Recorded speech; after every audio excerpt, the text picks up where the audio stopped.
I didn't want to be that old uncle walking around, with locks on the side and bald in the middle.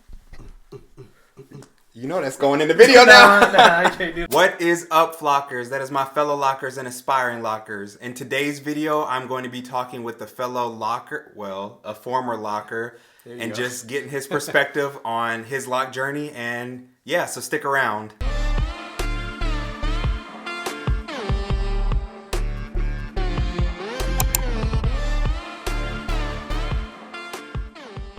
All right, y'all. So I have some questions that I'm going to ask. Oh, I didn't even introduce you. I'm sorry. I forgot to introduce you to my friend. This is Jerome McLaughlin. Hi, everybody. All right. So I know you're looking at his head like, why are you doing an interview with a bald dude? But Jerome used to have locks down to his butt, like not even no cap. I'll find a picture, or he'll send me a picture so I can put it up here somewhere so that y'all can see. He had locks. He had locks before I ever had locks, before my first lock journey. He's one of the first people that inspired me to go and get my locks started. I actually went to the same loctitian that, I won't get into it because I don't want to tell all your story before you tell it. So I'll let you tell it yourself. I introduced you to the game, right? You did. He was the original one that brought me into, you and Kristen, brought me into the lock game. That's right. All right, so first question. How long did you have locks? Wow, man. I had long hair ever since I was a child. But as far as my lock journey, for a little under 10 years, started out, back in middle school, high school era, and just progressed into college and my young adult life. So it was fun.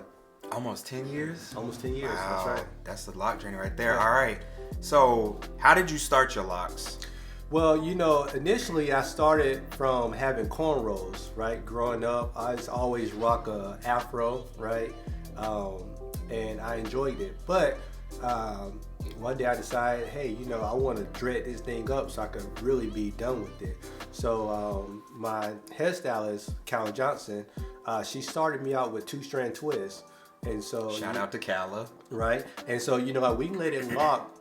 It took about maybe 8 to 10 months before I started to see anything that would lock up in my head. And so I went through the ugly phase for quite some time. But once they start locking, that's when they really start to flourish and grow into their natural habitat. How long would you say your hair was when you went and got it locked up, or when you did your 2-strand twist? Was it shoulder length or? So when I started the 2-strand twist, it was probably like round to my neck. So not quite touching my shoulders just yet.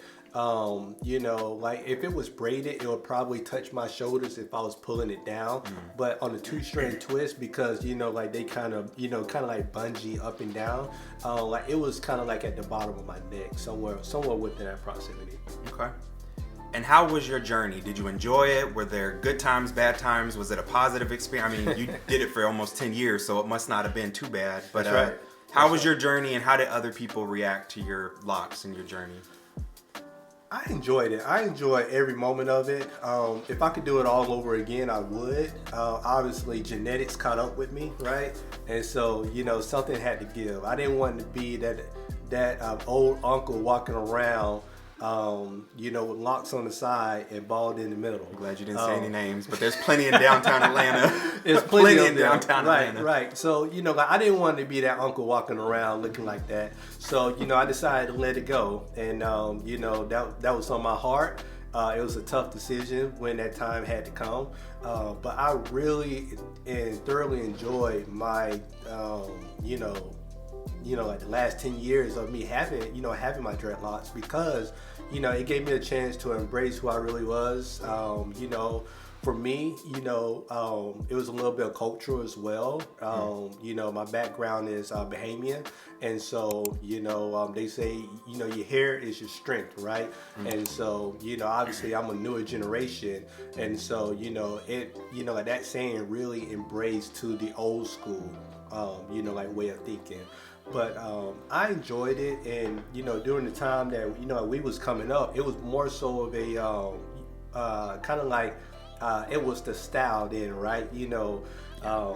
like everything goes through a style, like a season or something like that. Sure. And so cornrows had its, had its momentum.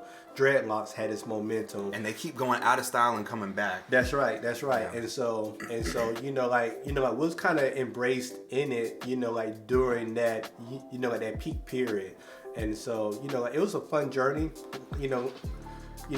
like I said, if I could do it again, I absolutely would. All right, so that's the reason you cut your locks is because genetics and you started having receding hairline, or yeah. So also like I got into like the corporate world as well, and so I wanted like one of my biggest goals was actually get into the corporate world, right? To see if I would be a decent or even a good fit for the industry.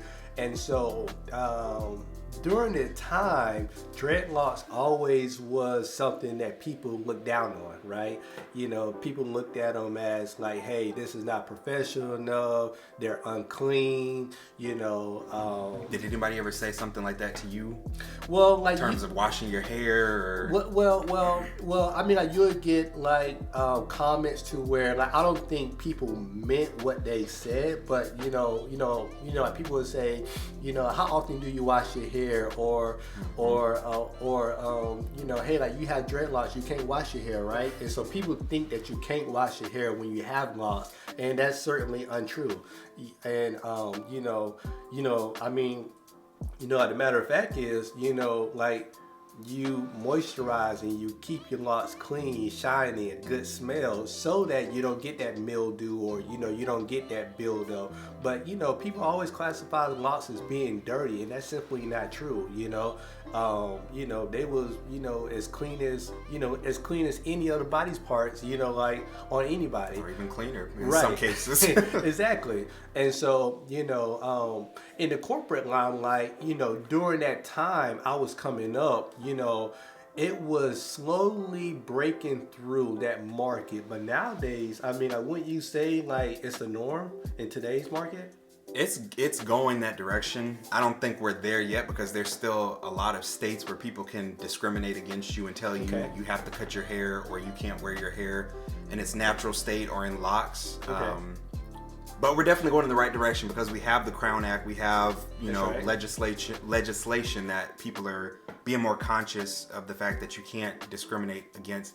There's a difference in someone going and dyeing their hair bright pink or something and wearing it in a mohawk, and then telling someone your fro is unprofessional or your locks are unprofessional, because locks is not the way your hair grows out of your head, but it is a natural hairstyle. It's not like you're, manipulating it in a sense of doing the most with it. It right. shouldn't be distracting. It should right. be the norm. People should be able to look at you, and you can still dress nicely. You can style your locks, whether you're putting them back in a ponytail or you have a style, and you can still show up to work and do your job and be professional, because at the end of the day, that's to me what's important. Can you still do your job? Is your hair hindering you from doing your work?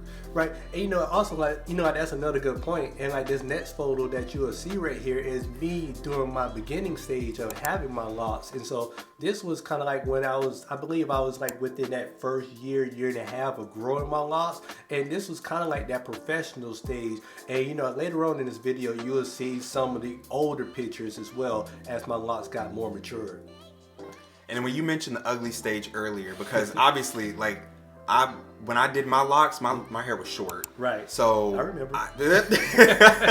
So I had that like for real what people call ugly stage, correct. Meaning that like they go in different directions, and you wake up one day and they're not laying down, but your hair was longer. So when you say the ugly stage for you, what did that mean? Like, were they just what? Because when they're short, I can say for me the ugly stage for me, or the unruly phase, was because they were sticking in different directions. Right. They were just looking puffy, and they weren't looking like locks, but they weren't looking like twists or comb coils anymore. That's right. Yeah. That's right. And so at the ugly stage is when you really can't control how your locks look, right? And so, like DJ just mentioned, when you wake up and one side is matted down, the other side looking like, it's flicking someone else off. And so, in my situation, mine was a little longer, so I was able to kind of like finesse them more into a ponytail, or if I just want them to have, like hang a little lower, they could, because they had the length and they had the weight to do so. Mm-hmm. All right, well, you answered a lot of my questions without me even having to ask, so that's good. But just some type of encouraging words that you'd like to leave people with who may be watching this video and they don't have locks yet, and they're thinking about starting a lock journey, but they're like, I don't know because I want to get into corporate America, or I don't know because of what my family or friends might say. What are some encouraging words that you would give to someone who is thinking about starting a lock journey but hasn't yet? Well, like I'll always say, man, follow your heart, follow your dreams, do what you want to do in life, because you only get one opportunity to do so. Embark and embrace your journey. So, if you want to go and grow locks, I'm all for it. I think that's the way to go, because you're actually expressing yourself, like your true self. And so, for some, genetics catches up quicker than others, right? And so if you got that opportunity, if you got those genetics to do so, I say do it. The world gonna love you whether you have locks or not, right? That does not stop anyone from loving you no less or any more than who you are, right? I think and if it does, I don't know if you want that person in your life anyways. Exactly. And so, the true character within someone, whether they have locks, gold teeth, tattoos, or, whatever the case may be, it starts from within the heart. And so, hope most people could see that. And, certainly the people that, like I grew up around, and, the people who raised me, like they saw that in me. And so that gave me the opportunity to embrace, my lifestyle, my locks, and my journey, like until I couldn't no more. So that's a word.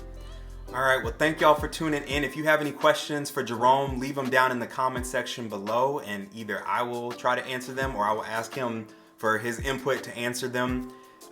If you have not checked out my other videos yet, go ahead and check out one of the ones that's popping up on the screen now. And until next time,